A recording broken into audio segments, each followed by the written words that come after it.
Cieszę się, że poprosiłaś mnie o napisanie tego listu. Sytuacja w naszym kraju jest krytyczna. 也正因为姐姐是女孩，才又有我的出生。即使严禁超生，我妈妈还是偷偷怀了第二个孩子。 Po porodzie straciłam wzrok.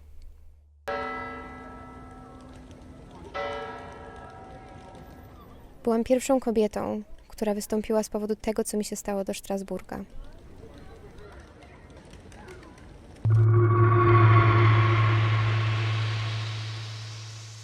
所以从我戴上节育环的那一刻，我身边的所有人都觉得我是个异类，包括我的母亲。她为那么多人戴上过节育环，却不能理解我主动节育。 Lekarki w gabinecie zmroziły mnie wzrokiem, kiedy poprosiłam o tabletkę wczesnoporonną. Ostatnią deską ratunku wydawały mi się tabletki niewiadomego pochodzenia.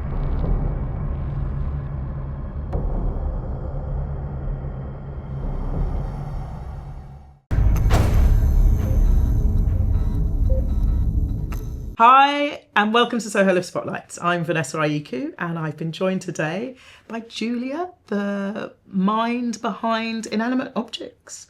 One of two, because I have a co-director, okay. who sadly Marvellous. could not be here. Okay, but we'll see them in January, perhaps. Yes. Fantastic. So do you want to explain a little bit about the documentary that you've made and also your role in that production? I mean, I think in terms of my role and Alexandra's role, when you have a production that is on a shoestring budget, meaning zero funding, as like proper independent cinema, then both of us were essentially tasked with everything. I mean, Alexandra definitely was the editor. I did not touch the software because it's definitely not my forte.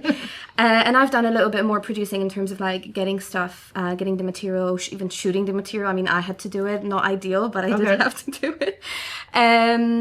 And well, the film is a documentary. It's an essay film. So in a way that the picture does not really match what is being said on screen per se. And so that was intentional? Yes, that was intentional. It was intentional, and the film was first. I mean, the idea appeared in our heads when we were at Queen Mary doing a documentary filmmaking masters, and we were tasked with doing a documentary like film as a master's thesis, but it was COVID times. Right. And it was me, Alexandra, so both of us were in London, and then Yin, who is our third, she was in China. Okay. So we just kind of had to, you know, make it happen. And then we started talking about topics, like possible topics. And then I remember thinking, well, you know, China and Poland, in terms of bodily autonomy, are technically on two completely different sides of the same spectrum, but the same spectrum. So similar challenges. Right, yeah. exactly. So why don't we just explore that in a film? And this is the humble beginnings of Inanimate Objects. That's how it kind of started. We then submitted. So it was your idea, essentially, that yes, between the three of you. Yeah. I would say so. But then obviously we were discussing on how to do it, like the letters. You know, the letters. So Inanimate Objects is we have 4 stories, and those 4 people have written letters for us that are then being read by, actually the Polish voice is me. Okay. Another hat. Yeah, exactly, just changing. And then the Chinese letters are read by Yin's friend. So this is sort of how it came about. We're like, I can't get anyone in the studio and record. I can't really do like MIVs, you know, like a sit-down master interview. Yeah. Like, I can't really do it. So what am I going to do instead? And then I was like, oh, maybe like letters. Oh, yeah, that sounds good. This you know? makes you push the boundaries. Yeah. COVID had all kinds of repercussions. And honestly, I was like, let's just ways. do it. Like, I think if you want to do something, you will find a way to do it, you know? Absolutely. And how did you find the people involved? Well, Sylvia is my friend. We weren't super close when we were in middle school, but she was a friend of a friend, sort of. Like, I've seen her, I've hung around in groups where she was there also.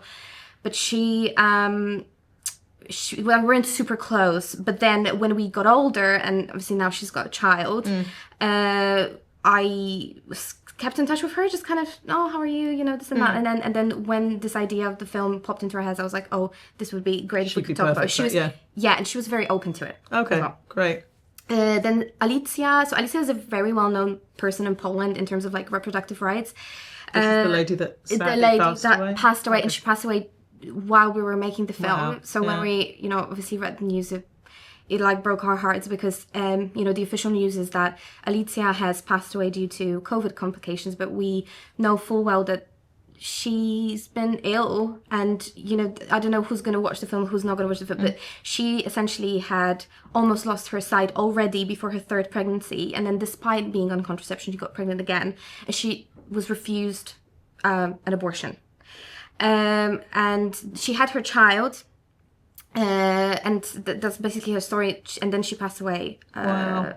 So I mean, it was really like horrible to find out, but at the same time that kind of gave us the kick as well to finish, because she was a real activist in she was to be fighting honest, for female rights yes, in Poland. but to be honest, she wasn't one of those people that like, oh, like I'm gonna be an activist, I'm gonna do this intentionally. Like she became that because her case became famous. Like she received so many threats from so many what do you call them, not pro-choice, they're the opposite, the pro-life, yeah, the pro-life organizations, like pro-life as long as it's not and a the woman. churches and The churches and stuff. Like she was literally harassed. Like her children are harassed in school. Like which is horrible to have to she was live through, plastered all over like all sorts of different newspapers calling her a baby killer. Like it wasn't really that she wanted to do that, but then in the end she ended up being kind of the face of the movement for many decades. I remember being maybe 10 years old and you remember 12, from then. And I remember my mom was like, oh my god, this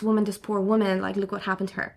So that was this story. And then Yin had two friends. One of them is a boy, Mr. Xi, and the other one, Miss Lulu. They are her like acquaintances and family friends. And we thought, actually both of their lives have been impacted by the state interference in bodily autonomy through in a different way. Yeah. It wasn't as different cultures, different countries, but similar. Countries. Yes, and also when we talked about the film, we didn't necessarily want it to be an activist film per se. We just wanted to show how this public sphere trickles down into the private, basically. Wow. And I guess they're all friends or acquaintances, but how did you get them to trust you with telling their story? Sylvia, I think she was very ready to tell her story. She's a feminist. She's, full blown, like her daughter. She, like, I went to see them, and obviously I was filming in their house as well. And she's like, look, if that happened to my daughter, I would have offered her to help her, if she was in that situation, getting pregnant at 16. She was ready. She was like, no, I want to tell my story. This is great. So that was very easy. Yeah. Alicja, I didn't know her personally. I was going through a lot of protests. Yeah. At the Polish embassy in London, wow. And there's a lot to protest. There's LGBTQIA rights. There's anti-fascism. There's also people with uteruses, right? So I went to these protests, and then I met through that this lady that it was online, but she is in this network of Polish people who organize protests, and she knew Alicia. She's like, oh, I heard you were doing this film. Do you want me? Because I know her. I was like, oh, that's amazing if you can. And then she wrote, and Alicja wrote. I still have a conversation with her on like Messenger or something, and she wrote the letter for us, and I was so. I'm so grateful. And as you always planned to do it with the letter, so do you always plan to kind of portray it in that way, or did that kind basically of as soon as we realized that we have this problem of we're not able to COVID restrictions and exactly, and at some point, I was thinking, should we just do it on Zoom? I don't know. We had a few ideas, but then I was like, letters actually seem more poetic to me. And that's how the film... And then how did you create the visual poetic side of that with all the images that you associated with the narrative? Yeah, I think, I'm not going to lie, I just ended up... So we asked Yin to go around and just film what was around her. So she did that and sent us some footage, like remotely. And then I was like tasked with doing that for the Polish side. I even asked my younger brother, to do it, which was really funny.